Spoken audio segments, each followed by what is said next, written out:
حمد و ثنا اللہ احکم الحاکمین کے لیے، درود و سلام سید الانبیاء جناب محمد رسول اللہ صلی اللہ علیہ وسلم کی ذات گرامی پر۔ رمضان المبارک نصف ثانی میں داخل ہو چکا ہے۔ چند دن کے بعد اعتکاف کے ایام شروع ہونے والے ہیں۔ آخری عشرہ نبی رحمت صلی اللہ علیہ وسلم جس میں پورے طور پہ کمر کس کے گھر والوں کو بیدار رکھتے، خود ساری رات جاگتے اور اللہ ذوالجلال والاکرام کی بندگی، حمد و ثنا، تعریف و توصیف اور اس کے سامنے عاجزی اور انکساری کے لیے ہمیشہ کمر بستہ رہتے ہیں۔ اللہ ذوالجلال والاکرام ہمیں توفیق عطا فرمائے۔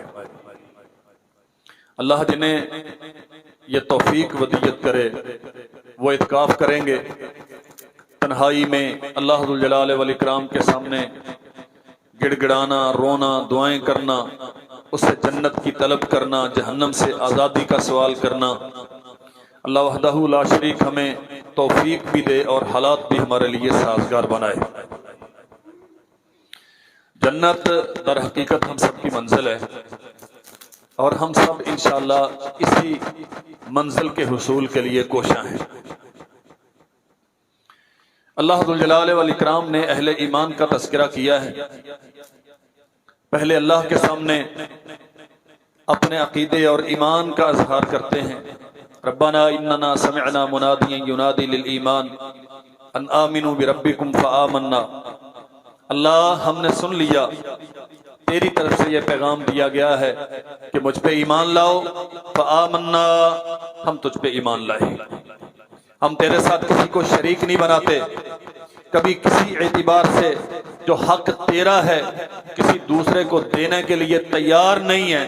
ہماری جبین نیاز ہمیشہ تیرے سامنے جھکتی ہے۔ ہم مانتے ہیں آسمان و زمین کا خالق و مالک تو ہے، ہماری پیشانیاں تیرے ہاتھ میں ہے، تقدیروں کے فیصلے تو لکھتا ہے، تو دنیا کے نظام چلاتا ہے، شفا بیماری اس کا مالک تو ہے، اچھائی برائی سب کو پیدا تو نے کیا ہے، ہمارے دل تیرے اختیار میں ہیں۔ تو چاہے تو ہمیں توفیق عطا کرے، چاہے تو قوت صلب کر لے۔ ربنا آمنا، ہم تجھ پہ ایمان لائے، جیسے تیری صفات، تیرے اسماء، تیری قدرتیں تیری ذات کو لائق ہیں، ہم بالکل ویسے ہی مانگتے ہیں۔ فاغفر لنا ذنوبنا وکفر عنا سیئاتنا وتوفنا مع الابرار۔ یہ اپنے عقیدے اور ایمان کا اظہار کرنے کے بعد پھر اہل ایمان دعا کرتے ہیں، اللہ گناہ کرتے ہیں، معصیت کا ارتکاب کرتے ہیں، کمزوریاں اور خطائیں ہیں ہمارے نامہ اعمال میں، فاغفر لنا ذنوبنا، تو ساری معاف کر دے، وکفر عنا سیئاتنا، ہم سے ہماری خطاؤں کو دور کر دے، وتوفنا مع الابرار، اور جب تو موت سے ہمکنار کرے تو نیک لوگوں کے ساتھ ملا دینا۔ ربنا وآتنا ما وعدتنا علی رسلک ولا تخزنا یوم القیامہ، جو تو اپنے رسولوں کے ساتھ وعدہ کر چکا ہے کہ اہل ایمان کو میں یہ کچھ دوں گا، اللہ ہم تجھ سے ان تمام وعدوں کی تکمیل کا سوال کرتے ہیں۔ ولا تخزنا یوم القیامہ، اور ہم تجھ سے یہ درخواست کرتے ہیں کہ ہمیں قیامت کے دن رسوا نہ کر۔ انک لا تخلف المیعاد، بے شک تو اپنے وعدوں کی مخالفت نہیں کرتا، تو بڑا پاسدار ہے، تو بڑی وفا کرنے والا ہے۔ یہ دعا ذکر کی ہے اللہ ذوالجلال والاکرام نے، اور اس کے بعد پھر اپنی طرف سے انعامات کا تذکرہ کیا ہے۔ انشاءاللہ میں اختصار کے ساتھ احباب کی خدمت میں عرض کروں گا تاکہ وہ خوبیاں اور وہ محاسن ہم اپنے اندر پیدا کرنے کی کوشش کریں۔ اللہ ذوالجلال والاکرام نے جن کے لیے ان انعامات کا اعلان کیا ہے، فرمایا فاستجاب لهم ربهم انی لا اضیع عمل عامل منکم من ذکر او انثی۔ اللہ ذوالجلال والاکرام نے دعا سن لی ہے۔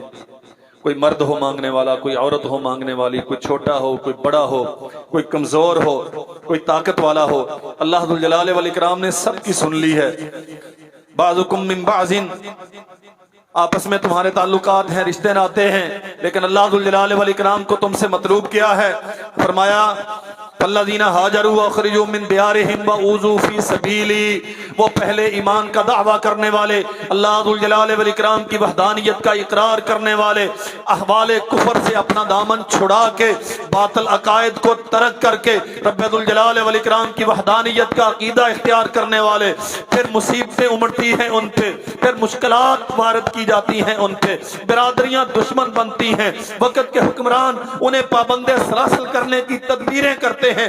فالذین ہاجروا واخرجوا من دیارہم، پہلے کفر میں تھے، سب قبول تھا، اچھے تھے برے تھے، انہیں اپنا سمجھا جاتا تھا، لیکن جب عقیدہ اختیار کر لیا، اللہ کی وحدانیت پہ آ گئے، باطل نظریات کو، گندے عقائد کو، خود ساختہ ادیانوں قواعد کو چھوڑ دیا، پھر دنیا ان کی دشمن ہو گئی۔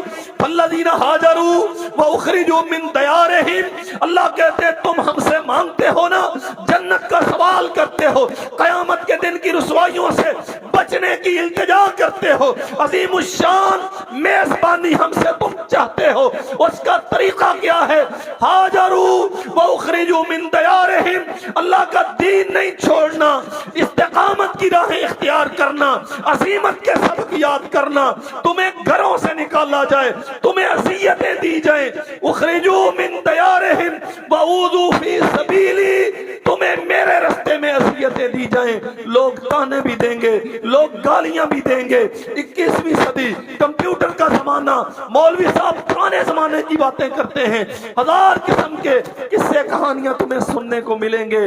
واوذوا فی سبیلی، اللہ کے رستے میں آنے والی تکلیفیں، اللہ ہمیں ہمیشہ آزمائشوں سے محفوظ رکھے، اللہ ہمیں پریشانیوں سے بچا کے رکھے، ہم اس قابل نہیں، لیکن یاد رکھو میرے بھائیو، جنت اتنی سستی نہیں ہے۔ ایک نیزہ رکھنے کی جگہ جنت کی دنیا اور اس کے ساز و سامان سب سے زیادہ گراں قدر ہے۔ محمد کریم صلی اللہ علیہ وسلم نے فرمایا وَمَوْضِعُ صَوْتِ أَحَدِكُم مِّنَ الْجَنَّةِ خَيْرٌ مِّنَ الدُّنْيَا وَمَا فِيهَا، ایک نیزے کی جگہ جنت کی دنیا اور اس کے سارے ساز و سامان اور زر و جواہر اور خزانوں سے زیادہ قیمتی ہے۔ یہ جنت اللہ کنہیں دیتا ہے؟ ہاجروا وَأُخْرِجُوا مِن دِيَارِهِمْ وَأُوذُوا فِي سَبِيلِي، جنہوں نے باطل عقائد چھوڑا، پھر برادریوں کی مخالفتیں خریدی، پھر وقت کے حکمرانوں سے نگاہیں چار کی، پھر توق و سلاسل کو اپنی گردنوں ہاتھوں پاؤں کے زیور بنایا، پھر اللہ کے رستے میں پے بپے ان پہ آزمائشیں آتی گئیں، وہ خندہ پیشانی سے سب جھیلتے گئے، وقاتلوا وقتلوا، حتیٰ کہ مارکہ کارزار میں انہیں دھکیل دیا گیا۔ وہ اللہ کے دین کی سربلندی کے لیے جانوں کی پرواہ نہ کرتے ہوئے داد شجاعت کے لیے اللہ کے دین کا پرچم لے کے میدانوں میں اتر آئے۔ وَقُتِلُوا، بہت سارے ہیں جنہیں قتل کر دیا گیا۔ فرمایا اللہ ذوالجلال والاکرام نے لَأُكَفِّرَنَّ عَنْهُمْ سَيِّئَاتِهِمْ، یہ ہیں جن سے ہم غلطیاں دور کر دیں گے، ان کے گناہ مٹا دیں گے۔ وَلَأُدْخِلَنَّهُمْ جَنَّاتٍ تَجْرِي مِن تَحْتِهَا الْأَنْهَارُ، اور لازمی طور پہ انہیں ہم نہروں والی جنتوں میں داخل کریں گے۔ اللہ نے توفیق دی، ہم نے روزے رکھے، اللہ قبول فرما لے۔ اللہ نے توفیق بخشی، ہم نے راتوں کا قیام کیا، اللہ اپنی بارگاہ میں یہ عبادتیں قبول کرے۔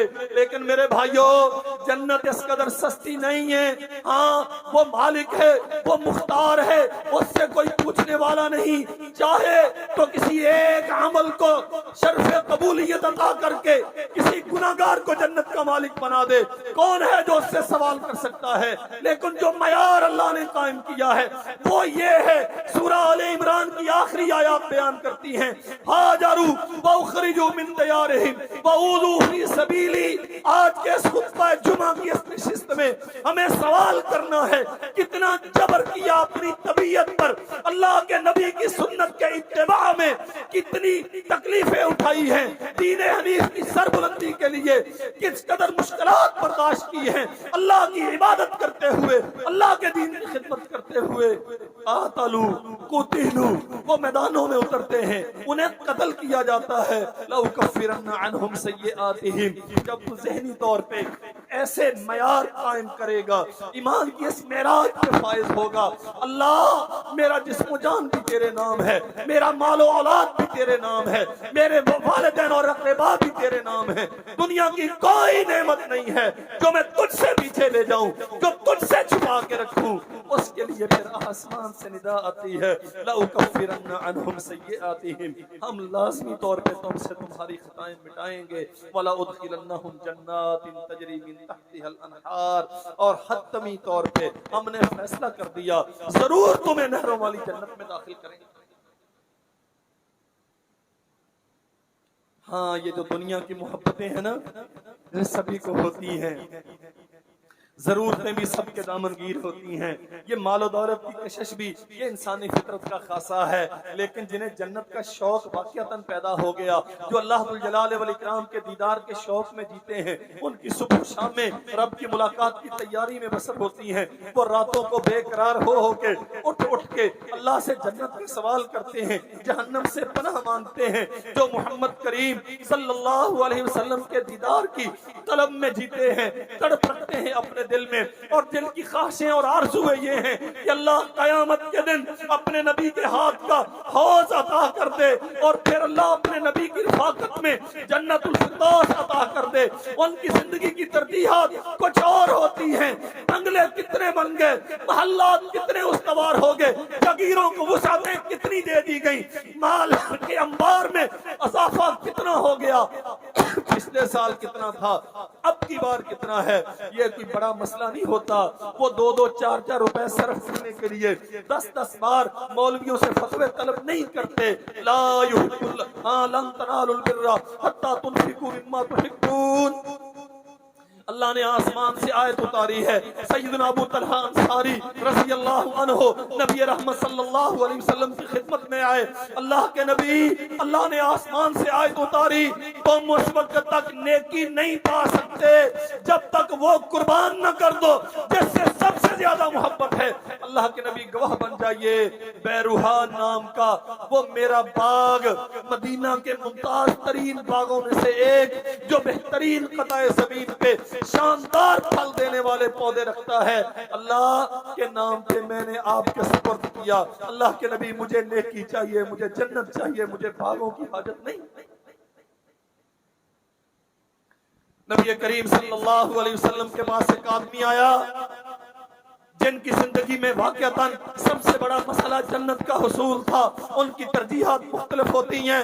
میرے بھائیوں یہ قصے نہیں ہیں، یہ واقعات، میں قصہ خوانی کا قائل بھی نہیں ہوں، میں سمجھانا چاہتا ہوں اپنے آپ کو، اپنے بھائیوں بہنوں کو، ہم جنت کی طلب میں سحریاں کھا رہے ہیں، ہم جنت کے لیے بھوک و پیاس جھیل رہے ہیں، ہم جنت کے لیے راتوں کی لمبے قیام کی یہ مشقتیں اٹھا رہے ہیں، جنت انہیں ملتی ہے جن کی ترجیح یہ ہوتی ہے۔ آیا ایک بندہ اللہ کے نبی کے پاس، حضور میں نے اپنا وہ دیوار بنانی ہے، ایک ٹیڑھی سی کھجور پڑوسی کی ہے، میرا رستہ حائل کیے ہوئے ہے، اللہ کے نبی وہ مجھے دے دیجئے، میں نے بڑی منت سماجت کی ہے۔ وہ مانتا نہیں ہے، اللہ کے نبی نے بلایا، اسے کہا بھئی اپنے بھائی کو دے دو، اس کے لیے آسانی ہو جائے گی۔ حضور نہیں دیتا، فرمایا اس کی قیمت لے لو، نہیں مانا۔ اللہ کے نبی فرماتے سن، میں محمد صلی اللہ علیہ وسلم اس کھجور کے درخت کے عوض تمہیں جنت کی کھجور کی ضمانت دیتا ہوں، یہ اسے دے دو۔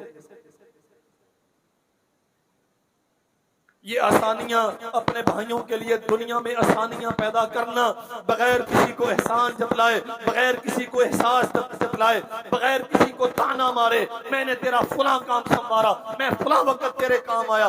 اللہ کے نبی فرماتے ہیں یہ ایک ٹیڑھی سی کھجور، اس کی دیوار سیدھی ہوگی، میں محمد اللہ کا آخری نبی صلی اللہ علیہ وسلم جنت میں کھجور کی ضمانت دیتا ہوں۔ نہیں مانا، چلا گیا۔ ابو طہدہ انصاری رضی اللہ عنہ اٹھے، اس کے پیچھے گئے، بھائی میرے ساتھ سودا کر، بتا یہ درخت کتنے میں دیتا ہے، 10 کھجوریں، 20 کھجوریں، 100 کھجوریں، میں اختصار سے عرض کرتا ہوں 500 کھجوروں کا بہترین باغ، کہا جاؤ سارا تیرا، کنواں لگا ہوا، مکان بنا ہوا، ٹیوب ویل چل رہے ہیں، 4 دیواری ہوئی ہے، اس کے مقابلے کا مدینہ میں باغ اور کوئی نہیں، جاؤ 500 کھجوروں کا باغ بمائے زمین تیرے نام کرتا ہوں، وہ ایک کھجور دے دو۔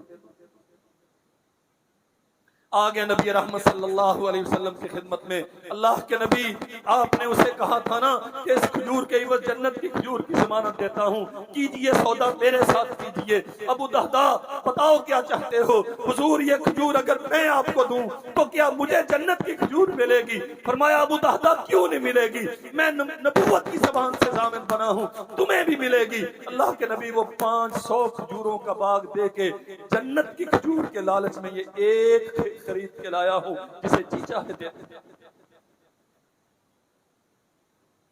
نبی کریم صلی اللہ علیہ وسلم فرماتے ہیں میں نے دیکھا جنت کی کھجوروں کے کتنے ہی خوشے لٹکے ہوئے ابو دہدا کا انتظار کر رہے ہیں۔ یہ لوگ ہیں جن کی زندگیوں کی ترجیح جنت ہے، یہ لوگ ہیں جن کی سب سے بڑی طلب اور خواہش جنت ہے۔ فاستجاب لهم انی لا اضیع عمل عامل منکم من ذکر او انثی، وہ آسمان کا رب کہتا سن لیا، کوئی عورت آ کے مجھ سے مانگتی ہے، کوئی مرد مانگتا ہے، کوئی چھوٹا بڑا، میں نے سن لیا، لیکن اپنی زندگی کا معیار بناؤ۔ فالذین ہاجروا واخرجوا من دیارہم، گناہ چھوڑو، اگر نیکی کے لیے گھر چھوڑنا پڑتا ہے اس سے پیچھے نہ رکو۔ وَأُوذُوا فِي سَبِيلِي، اسیشیں بھی پوری، سہولتیں بھی وافر، نعمتیں بھی بے پناہ، کبھی گرم ہوا نہ لگے اور پھر ساری دنیا سے زیادہ قیمتی جنت بھی ملے۔ یہ اصول کے خلاف ہے، وہ دے دے اسے پوچھنے والا کوئی نہیں، لیکن یہ اصول کے خلاف ہے۔ اصول کیا ہے؟ وَقَاتَلُوا وَقُتِلُوا۔ اللہ کی قسم حیرانی ہوتی ہے، ہم داستانیں پڑھتے ہیں محمد کریم صلی اللہ علیہ وسلم کی اصحاب کی، اور وہ اس دنیا کے لوگ تھے ہی نہیں، اعلان کیا کرتے تھے جا میں نے تجھے 3 بار طلاق دے دی، دنیا تیرے ساتھ میرا کوئی تعلق نہیں۔ کماتے تھے، ٹکا کے کماتے تھے، اللہ نے بڑی دولتیں دی تھیں، لیکن لٹاتے یوں تھے کہ تصور نہیں ہو سکتا۔ 700 اونٹ ہے، ساز و سامان سے لدے ہوئے ہیں، صرف اس ایک بشارت پر کہ اللہ عبد الرحمن ابن عوف کو جنت میں بھیجے گا اور یہ چھلانگے لگاتا ہوا جنت میں جائے گا۔ سیدہ کائنات ام المؤمنین خدیجہ بنت صدیق، عائشہ بنت صدیق رضی اللہ عنہا کی زبان سے رسول اللہ صلی اللہ علیہ وسلم کی طرف سے یہ بشارت سنی، 700 اونٹ کمائے، ساز و سامان سب اللہ کے راستے میں صدقہ کرتا۔ یہ لوگ ہیں جو جنت میں مشتاق، یہ ہیں جنہیں جنت چاہیے، یہ ہیں جو اللہ ذوالجلال والاکرام کی ملاقات کے طالب ہیں۔ محمد رسول اللہ صلی اللہ علیہ وسلم تشریف فرما ہے، سیدنا سہل بن سعد ساعدی رضی اللہ عنہ بیان کرتے ہیں، ہم بیٹھے ہوئے تھے اللہ کے نبی کی رفاقت میں، ایک آدمی آیا، بہت پیسے والا تھا، دنیا کا بڑا مال تھا، اور طلب جنت کا وہ معیار نہیں تھا جو ہونا چاہیے۔ رسول اللہ صلی اللہ علیہ وسلم پوچھتے ہیں اس آدمی کے بارے میں، ما تقولون فی ھذا، اس چودھری کے بارے میں، سردار کے بارے میں تمہاری کیا رائے ہے؟ صحابہ کرام بیان کرتے ہیں عزت دار، اس قدر زیادہ باوقار، کسی کی بہو کسی کی بیٹی کا رشتہ مانگے تو اسے انکار نہ کیا جائے، کسی کو سفارش کرے تو اسے ٹکرایا نہ جائے۔ اللہ اکبر، یہ تو بڑا باوقار ہے، بات کہتا ہے تو لوگ توجہ سے سنتے ہیں، سناتا ہے تو مانتے ہیں، مانگتا ہے تو دیتے ہیں۔ محمد رسول اللہ صلی اللہ علیہ وسلم نے سن لی بات ساری، تھوڑی دیر میں ایک اور آیا، غریب تھا، مال و منال زیادہ نہیں تھا، لیکن جنت کی طلب میں صبح شام رونے والا، بے قراری کی زندگی بسر کرنے والا۔ فرمایا اس کے بارے میں کیا خیال ہے؟ اللہ کے نبی یہ بیچارہ فقیر، اس کی دنیا میں کیا حیثیت ہے؟ کوئی کھاتے پیتے خاندانی لوگ اسے رشتہ نہ دیں،